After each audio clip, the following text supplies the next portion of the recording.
அஸ்ஸலாமு அலைக்கும். இன்றைக்கி புழுங்கல் அரிசி வச்சு எப்படி டேஸ்டியான சூப்பரான வெஜ் பிரியாணி செய்யலான்னு சொல்லிட்டு அந்த ரெசிபி தான் உங்ககிட்ட ஷேர் பண்ணிக்க போகிறேன். இன்றைக்கி அதுக்கு கேரட், பீன்ஸ், பொட்டேட்டோ 3 வெஜிடபிள்ஸ் தான் நான் எடுத்திருக்கேன். அது கொஞ்சம் கொஞ்சம் எடுத்து நார்மலாக கட் பண்ணி வச்சுக்கிட்டேன். அப்புறம் 2 வெங்காயம், 2 தக்காளி எடுத்து அதையும் கட் பண்ணி வச்சுக்கிட்டேன்.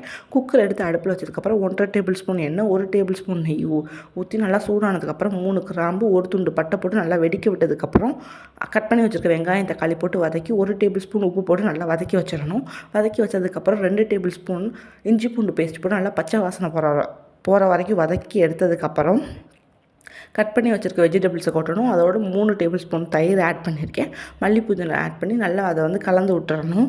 கலந்து விட்டதுக்கப்புறம் சிக்கன் மசாலா 10 ரூபா மசாலாவில் 1 பேக்கெட் எடுத்திருக்கேன். இன்றைக்கி நான் 1½ உலக்கு அரிசிக்கு 3 உலக்கு தண்ணி வச்சுருக்கேன். தண்ணி ஊற்றி அரிசி களைஞ்சி போட்டதுக்கப்புறம் 3 விசில் கரெக்டாக விட்டு ஆஃப் பண்ணி ப்ரெஷர்லாம் ரிலீஸ் ஆனதுக்கப்புறம் ஓப்பன் பண்ணி பார்த்தா சூப்பரான வெஜ் பிரியாணி ரெடி. ட்ரை பண்ணி பாருங்கள். தேங்க்யூ.